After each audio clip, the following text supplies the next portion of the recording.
Please listen carefully.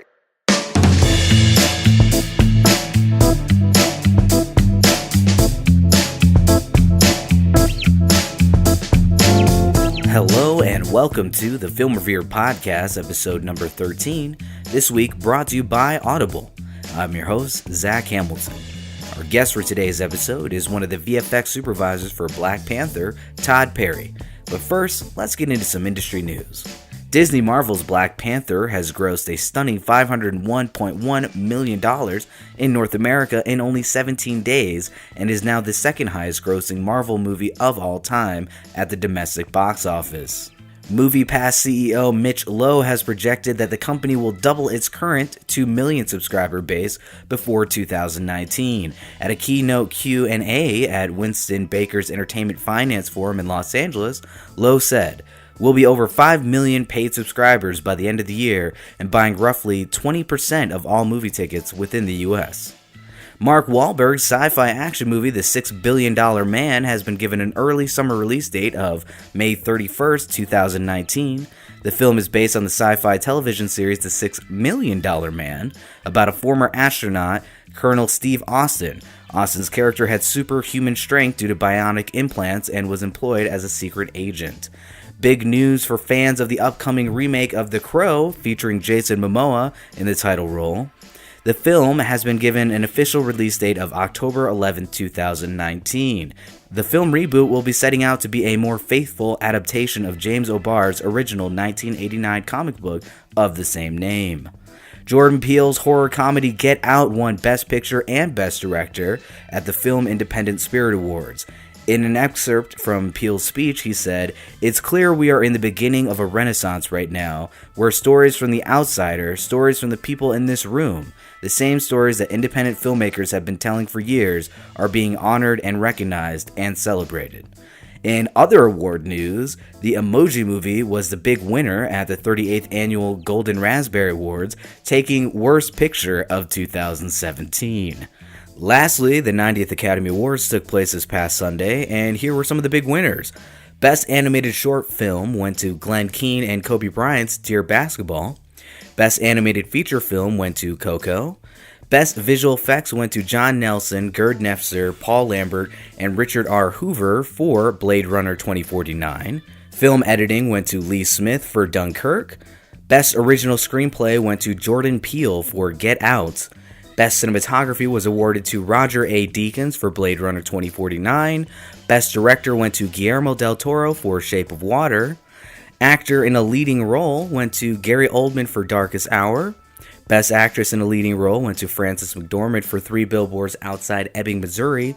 And Best Picture went to The Shape of Water. In summary, I am beyond words excited for Guillermo del Toro and the cast and crew for The Shape of Water. The fact that this romantic monster's tale has such a great showing at the Academy Awards has me smiling ear to ear. That being said, these were just some of the winners for the 90th Academy Awards. For a full list, be sure to check out the episode description at filmrevered.com. Now on to the trailer drops. The following films or television shows released trailers this past week and are available to see now.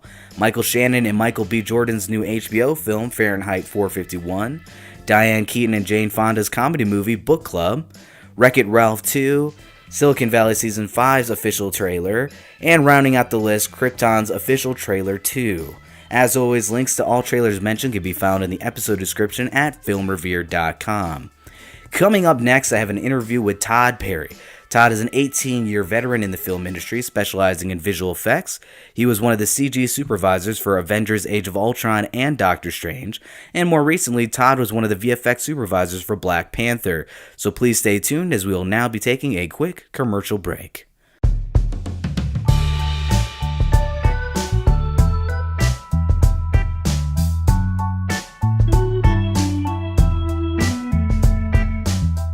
Alright guys and gals, are you like me and want something more than music to listen to during your morning commute?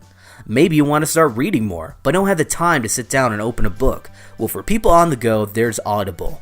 Audible offers over 180,000 audiobooks to listen to on your iPhone, Android, Kindle, or MP3 player. This week, Audible is giving Film Revered podcast listeners a slammin' deal. go to audibletrial.com/frpodcast for a free 30-day trial, and more importantly, get a free audiobook. Once again, go to audibletrial.com/frpodcast. That's audibletrial.com/frpodcast. Thanks again to Audible for their support, and thank you, listeners. Now, back to the show.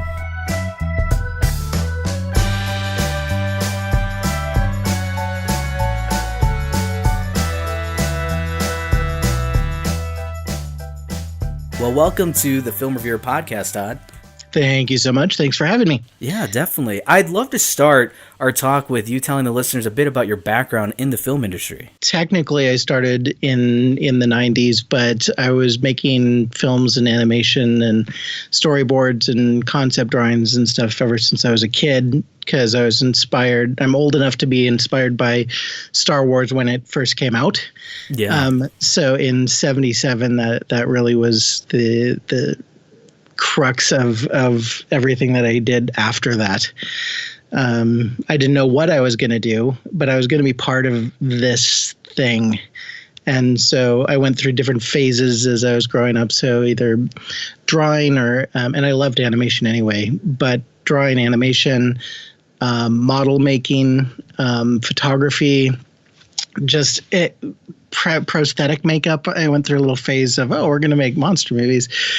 And that I never really was that capable of doing volume stuff like sculpting and things like that. I was much better at drawing and the 2D things. And then as I was going through high school, my dad was a bit of a techno geek, and so I always had computers around and video cameras and things like that. So when he brought home a Macintosh in 1984, I was like, whoa, wait a minute, you can do this on the computer? Right. I can whole new world. Yeah, exactly. So I was right there when the art and the technology were kind of coming together, and that kind of set me off on my path. What are some of the changes that you've seen in the industry since then? I mean, you're starting at pretty much the beginning of post-production as far as on a box right. to now. The scope of work that we're now doing, it's really kind of mind-boggling how much work we do in the amount of time that we have to do it in. If you look at Jurassic Park, everyone, and they're not wrong in saying that this is a keystone or a baseline for how digital effects can be effective. And they're like, this is the birth of the CG age and so forth. And it is, but there's only 72 digital shots in the movie. Exactly. And they had months and months and months to if not years, to finesse these things and work on them. And now we have shows like Deepwater Horizon, which had astounding effects in it, and they did it in like 4 or 5 months, and it's hundreds and hundreds of photorealistic shots, and we never seem to hit that point where something utterly fails. Yeah. So we just keep on getting pushed. So a show like Black Panther does somewhere between 2,400 and 2,500 visual effect shots. My God. That were turned around in less than a year. We're just hitting this. I don't know when that point is. I don't know when we hit that tipping point where a movie does not release. It's crazy. I mean, like, I've worked on projects that have been pushed back, but even still, they were still finished in the time that they needed. It's just for whatever reason the studio wanted to release it at a later date instead of have it come out that time. But it wasn't anything to do with the visual effects not being done. So I'm curious too, especially you talk about Black Panther. I can't believe 2,400 to 2,500. I know the Jungle Book itself had about the same, and that entire film, for the most part, was completely CG. And yet you look at Black Panther, you don't think completely CG. So that's kind of mind-blowing. I did not know that. Yeah. I don't know which shots weren't touched by visual effects in some way. And it could be as minor as as we need to, remove a pimple from somebody's head. True. All the way up to completely CG shots. So, but they're still considered visual effect shots. Yeah, no, definitely. So as far as your film career goes, you've worked on some impressive titles over the years, including The Kite Runner, The Mist, the 2000s version of The Mist, Yes. 2012, and Resident Evil Retribution. However, I would love to talk about your work with the Marvel Cinematic Universe, mainly Avengers Age of Ultron and Doctor Strange, and then obviously your more recent work with Black Panther. What Right. was going through your mind when you heard that you were going to be the CG supervisor for Avengers Age of Ultron? I thought it was a good step up, and I wasn't the CG supervisor on it. I was more like an ancillary CG supervisor as a support supervisor for who was already there, and that was Chad Weeb was VFX supervisor, Jeff Ringasingi was DFX supervisor, and really the scope had grown on the show, and they had to they brought in Method London. Okay. And so they needed a CG supervisor that could shepherd all those shots through the Vancouver pipeline. So they needed another set of eyes, basically, Gotcha. to oversee another set of shots. And so I was excited to do it. It was kind of a short stint, but it meant that I could start a relationship with Method. I could get a Marvel show on my reel, and I could get experience with what that pipeline looks like. And so, it just builds relationships every time you go to a new place. Oh, definitely. And are on a new shot. So, I think that the work was good. I think that we pushed ourselves. I think I pushed myself in getting those shots through. Mm-hmm. And I had a chance to do a little bit of design work and lighting design and things like that as well. Which was a good experience. Yeah. What were some of the more challenging sequences that your team had when you did get brought onto the project? Well, we had a lot of the sub-Ultrons shots. And so there's a lot of that end kind of fight sequence where there's just hundreds of robots running around. Yeah. And CG Iron Man and then those shots ultimately became shared shots because there's one shot in there where they're fighting the robots in this rotunda, right? Mm-hmm. And there's this crazy 360 degree shot where you're just seeing everybody fighting different aspects of it.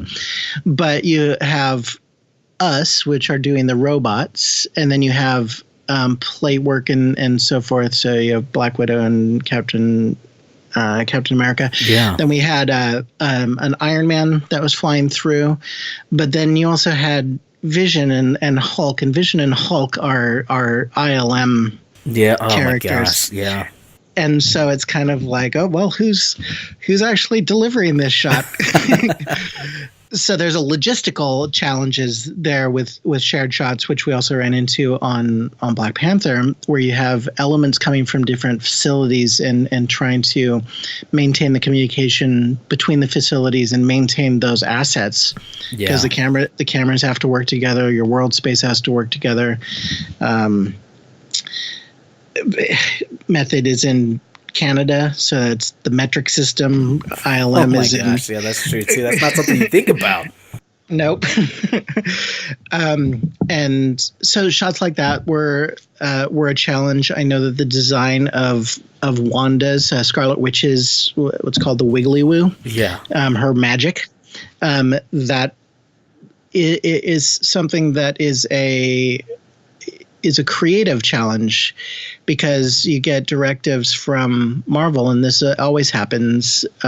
But in my experience, Marvel especially, where you're like, well, it's kind of like this. And then you start doing things and then they're like, nah, it's not like that. It's so creatively, you're trying to figure out something that is is tied to and grounded in the comics, right? Because things have already been established. So how do you translate that into something that's in 3D space, and it has to feel realistic? It has to feel like it's in the shot, and it can't feel like 80s optical magic. Yeah. So you have different kinds of challenges, right? You have this logistical challenge of actually trying to put a shot together, but then you have creative challenges where you're trying to find a look, and you don't know what the look looks like, and Marvel doesn't know what the look looks like. They just don't. Everybody just knows that this is not the look. Yeah, and so you have to keep on. So difficult. Yeah, and it's not unheard of, and it's nobody's fault. You're trying to push. You're trying to push creatively a look that nobody has ever seen before, and that looks cool, and so you just do it over and over and over again until you find it. It's more of an exploratory experiment than anything. Wow. So shortly after Age of Ultron, you'd go on to be the CG supervisor once again on Doctor Strange. Having already been involved with one Marvel Studios film, were you excited to be placed on yet another? Yeah, absolutely. And then the VFX supervisor again was Chad Weeb, who was on Age of Ultron. So he asked me to come back to do Doctor Strange, and the question was more like, do you want to come back and do Doctor Strange, which was a yes, and then do you want to go to Nepal? And that was a yes as well. That one was exciting because I knew that just based on the comic alone, that we were going to be doing some wacky stuff. Oh, yeah.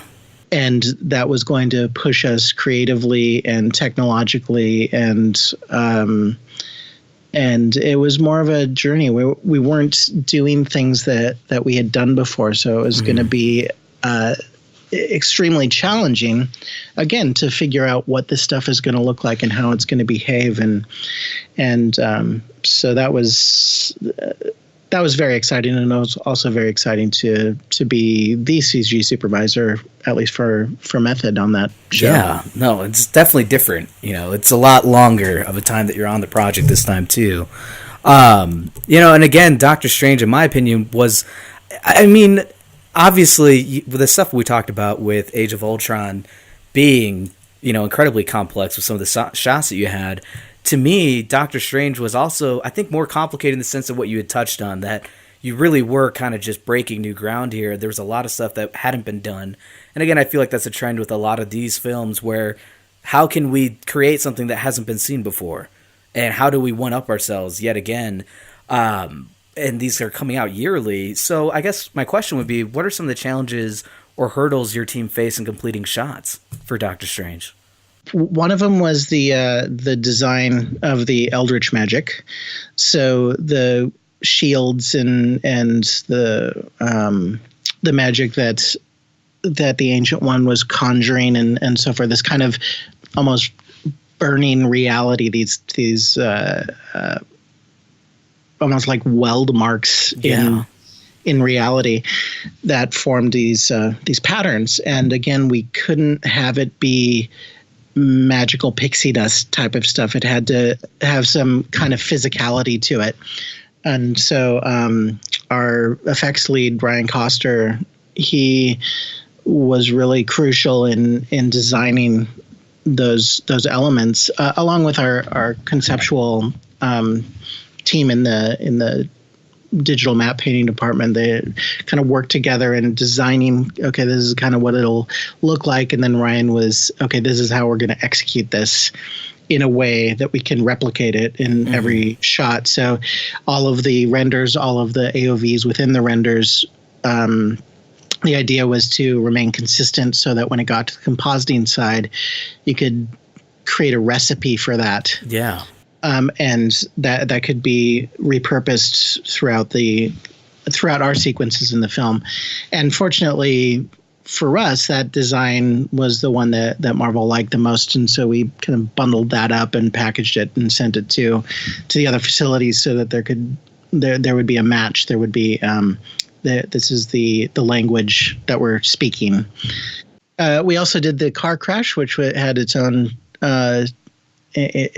problems and challenges. Just basically replacing that entire car and having it collapse or crumble in slow motion was a challenge unto itself. Wow. Now, before we get to your work as one of the visual effects supervisors on Black Panther, I'd love to focus on your film review work with philanthropy.com. Is that how you say that? Philanthropy? Philanthropy. Anthropy. Yeah. Yeah, so it's like philanthropy, but it's philanthropy. Yeah, see, I'm making it more difficult. So your work with oh my gosh, now I'm having a moment. Philanthropy.com. What inspired you to start writing film reviews? I don't remember when I first started doing it. I just kept on getting asked what my opinions on films were. And then it was probably on Facebook. I just would start posting stuff. Hey, I watched this movie. This is my impression of it. And then I got a little bit more formal with it and put it into this blog format.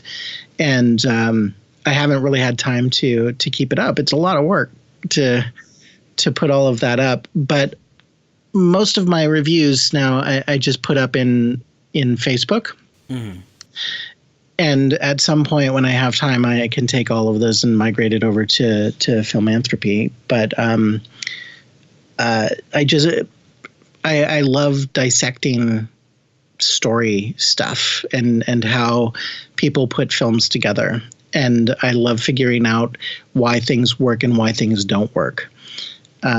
And I've been asked sometimes why I watch crappy movies as well as really good movies. And my answer is because I want to know why things fail as much as I want to know why they succeed. And that's just the filmmaker in me. I just love to know how things work. And so when I watch films, I do so for the enjoyment of them, but it's also an analytical process for me. Yeah. And so I started just writing that stuff down, and then people would start saying, I love your reviews. And as you probably have run into just doing podcasting and so forth, there seems to be a lot more people out there who appreciate what you do than is actually expressed on social media. Oh yeah. So I just keep on doing it for myself, and if people enjoy what I have to say, then I think it's helping people understand that film is not just something that is there to entertain you. It teaches you stuff, and it exposes you to things that you may not have known before. There's a lot of impact in it, and I'm really, really interested in how it works to move people. Mm-hmm. Yeah, I love just hearing you talk about it. It makes me definitely more inclined to read more reviews from you. Because, I mean, I think that's a big thing, too, right? It's you're reading someone's review, but I think in hearing this, like we are now on the show, the reasons why you're doing it and what really, you're taking away from it, I think it adds a lot more to the review itself, because now you're adding that extra level to the review as you're reading it. Before we get off that topic, what are some of the latest reviews that have been published that people can check out? Well, on Facebook, which I've been spending all morning migrating to Instagram, because I guess Instagram is the new thing. I'm not on Snapchat. I don't even know why that works. Yeah, no. Instagram's a good push. Snapchat, even I don't understand that fully. Yeah, why would I put up something that's going to be gone? Yeah, shortly, unless I'm doing something illegal. So the latest string out of reviews is that as of today, I will have watched all of the Oscar nominated movies. Okay. Not like Best Picture nominated movies, but all of anyone who has a nomination. Oh wow. Which includes like Marshall, which has Best Song, and that's it. But I've gone through and I've put up, short reviews of these things, as well as a little analysis of why I think it will win or why it won't win for the Oscars. Now, I have no idea, but just my opinion on both politically speaking as well as just from a filmmaking standpoint. So I have a whole run of that on Facebook right now, and since that's what I've been watching for the past 2 months, those are the reviews I've been putting up. I haven't put up a review of Black Panther. I think that's just I don't need to do that. Yeah, that's kind of like me. Typically I don't talk about films that I've worked on the podcast because, number one, if they haven't come out, I'm worried about NDAs. If they have come out, I'm still worried about NDAs. Let's not kid ourselves there. Yeah.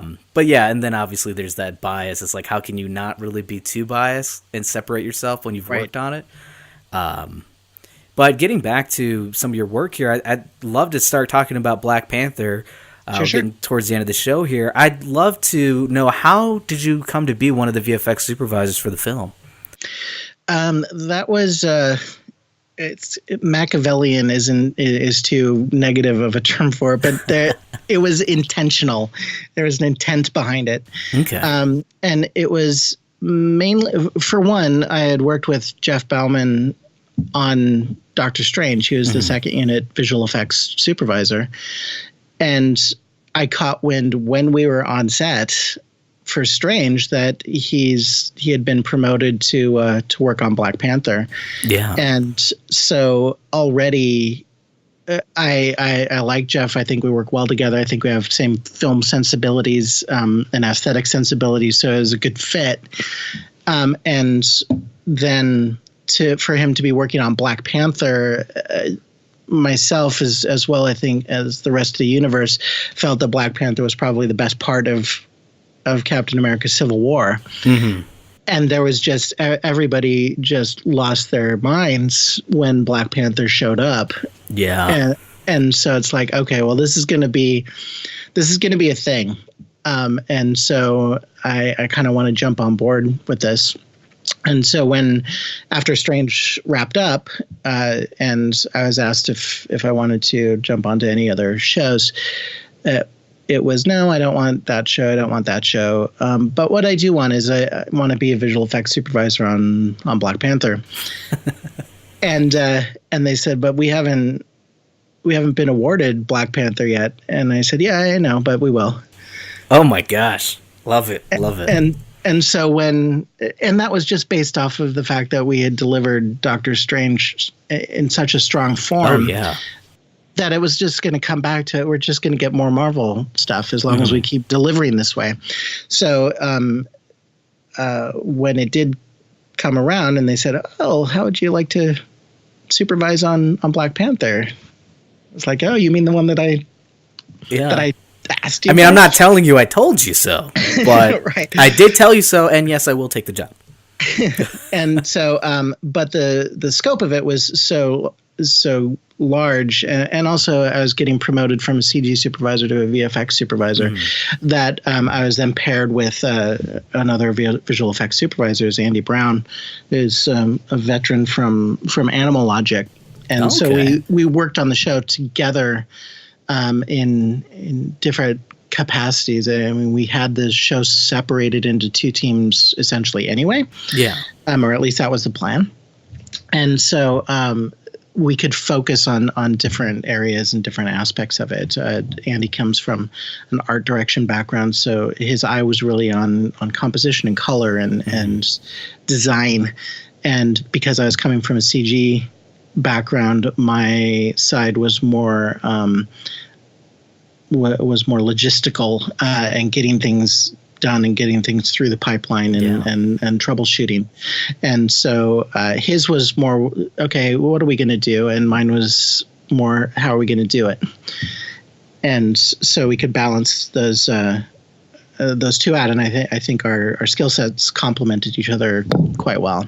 And then Andy came on a little bit later, a few months later. So I was the one that was going on set and supervising our sequences with Jeff. And then we also had Daryl Sawchek, who's the animation supervisor. So both of us were out there on set. And again, dividing what we were looking at. So Daryl was looking at it from an animation standpoint, because we're going to be putting rhinos in, and we're going to be putting people jumping around and fighting and so forth. So he had his focus was on those kinds of problems, and mine was, okay, the blue screens aren't covering up the Jabari guys, and their fur is white against this white sky. So can we move this blue screen over? Those types of problems. Oh my gosh. Well, and having heard about your collaboration with Andy Brown, I'd love to know more about what it was like collaborating with the director Ryan Coogler, as well as VFX supervisor Jeffrey Bauman. Working with Jeff is great. He's super chill, super nice, he's unflappable. And with all of the chaos that's going around in both production and post-production, that's not a bad quality to have. Yeah. And he had an amazing team with him on set, collecting all of the data and getting all the LiDAR scans, getting all the reference photography, getting all the HDRs. And he had that team, and he built that team over the course of years, being a second unit supervisor. Mm-hmm. And then before that, coming from Digital Domain as an integration guy, he was constantly going on set to gather data for the Digital Domain teams. And so he knows what we need. Yeah. And he's not afraid to argue or fight that fight when when you're starting to run out of time. No, we need to take 5 minutes and take this and get this shot. Mm-hmm. Yes, it's not a visual effects shot now, but it will probably be a visual effects shot sometime. Well, that's good to be able to anticipate that too. Yeah. And so working with him was great, and he is very collaborative. He would come to us and say things like, hey, we may want to change Wakabi's cape later. We're wondering, is it better to just have it not the right color blue, or should we just have it white? And I was like, no, definitely have a blue. We don't want a white a white cape that we have to color correct. Oh my God.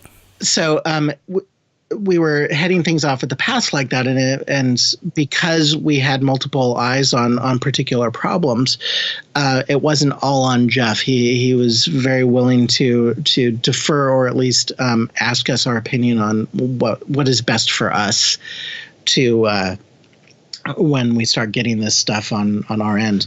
Ryan was a little bit more inaccessible. He's the director. He has a gajillion questions going through his head. So he has to answer cinematography questions and performance questions and lighting questions, costumes, and all of these things coming at him. So really, he was letting Jeff wrangle that kind of stuff, because Ryan, his two previous movies are Fruitvale Station and Creed. They have no visual effects in them whatsoever. And then Rachel Morrison, the DP, also had very little visual effects background. So they were leaning on Jeff and the crew to answer those kinds of questions, to make sure that they were doing things right, and make sure that they were covered. So like when questions come up, like, well, these mannequins don't look very good, and it's like, oh, no, we'll replace them. Oh, you can do that? Yeah. Well, I think we'll do a good job on replacing this. Wow. And so, but it was critical later on, as the show was ramping down, and we needed to have very specific questions answered.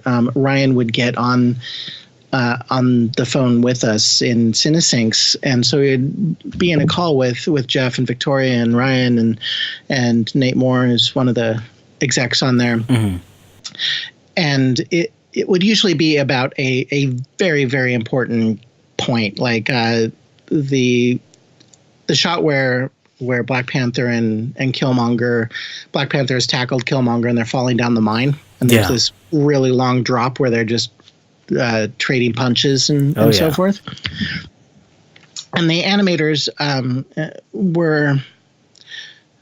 they weren't clear on what purpose was for these different beats. So Ryan would get on the phone and he would explain, okay, we need Panther to be on top here. We never want him to feel out of control, or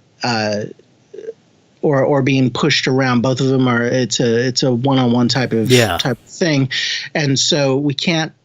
And then there was like this kind of Panther swipe type of thing. So those characters had different fighting styles. Killmonger, because of his CIA training and SEAL training, was much more of a his fighting style was more square.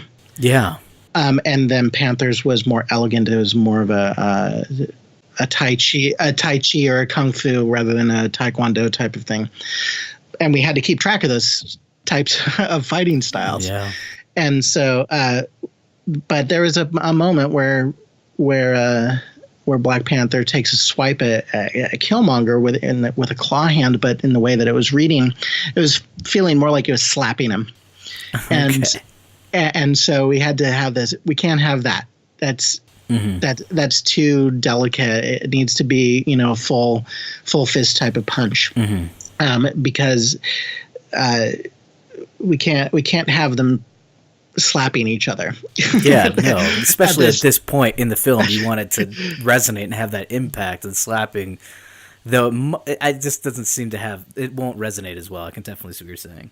Right, exactly. So it's like that, or when Black Panther takes down the ship by throwing a spear at it, or these critical moments where the beats have to be hit and a certain story points have to be hit, and it was only Ryan who could impart that onto the animators. And it was also great because Ryan has an energy to him that's contagious.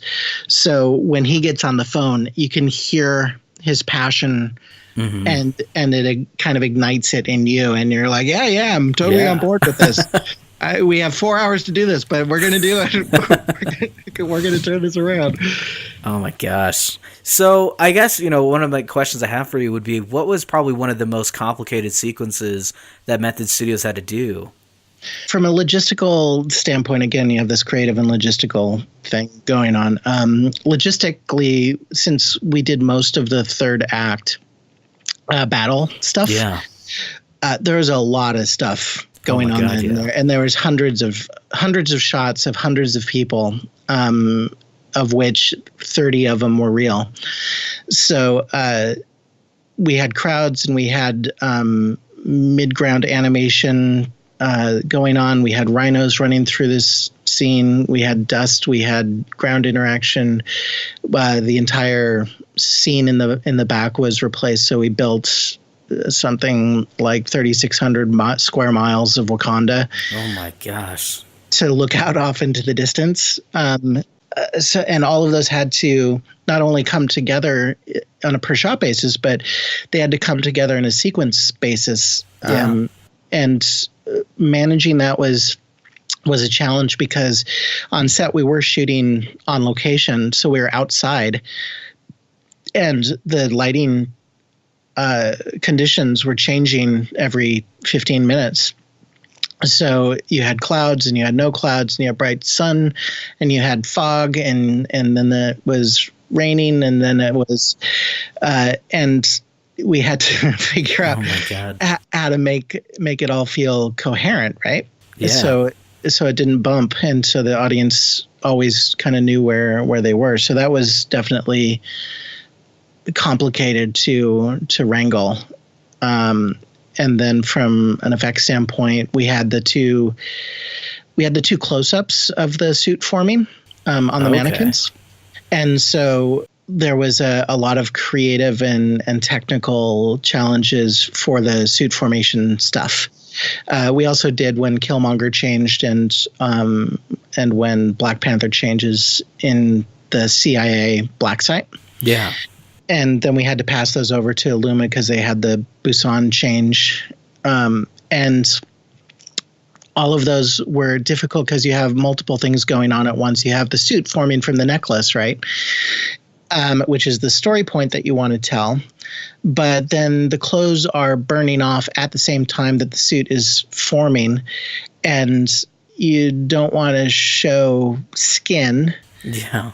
And so how do you burn off underneath at the same time, or how do you form underneath at the same time that you're burning off the clothes on the outside and still get all of that story to read? How do you tell that story?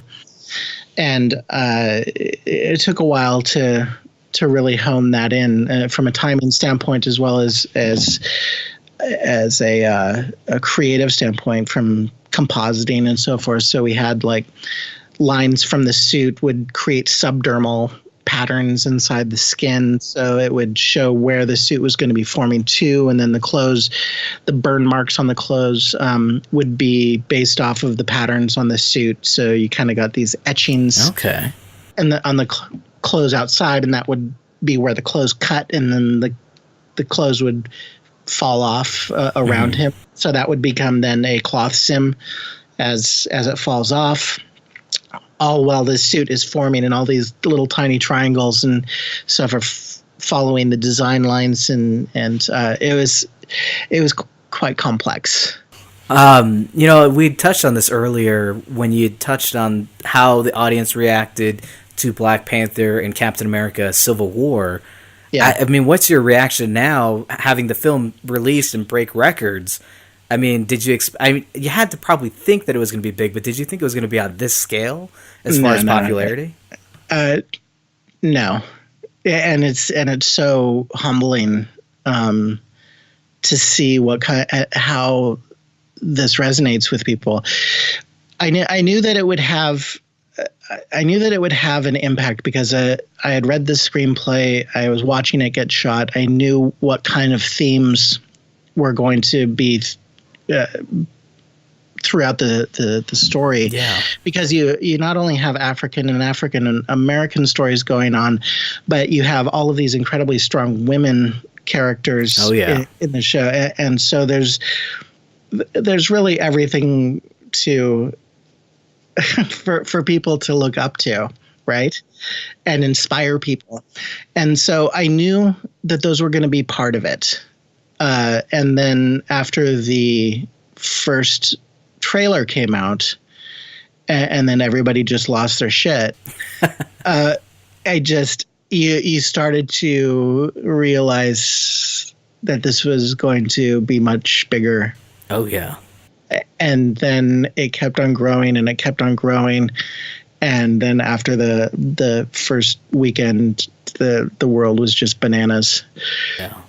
Well, it was so funny, too, because the news kept covering it leading up. And I know even Variety had been constantly publishing, like, these are the new projections for its opening weekend. And it's going to be, like, over 100 million. And then they're like, it's going to be over 150 million. Then they're like, it's going to be over 108. Like, it just didn't seem to stop. It just kept, like, growing. Yeah. And then ultimately had a massive opening weekend. So, yeah. And continues. There's a couple of reasons. One is that it's just generally a good movie. Mm-hmm. Two is that it had a lot of anticipation. 3, they placed it in Black History Month, which was not an accident. Oh, yeah. And then 4, you're opening it in February, which January and February are historically not a time to release movies. So there's no competition whatsoever. So I'm not taking anything away from the movie itself, because that did what it did, but because it was not competing for screens at all and not competing for eyeballs, you just had everyone going to see this movie. The perfect storm. Yeah, exactly. And again, all by design. I can't imagine that it's anything otherwise. Yeah, and that's the biggest problem too. I mean, sometimes you're going to end up going up against a different film, whether you want to or not. So in this case, it worked out perfectly. Yeah. Do you see yourself working on other superhero films in the future, having had such a history as you had with Marvel? Yeah. I think I need to take a nap. Some respite, well deserved. Right, and just rest for a little while.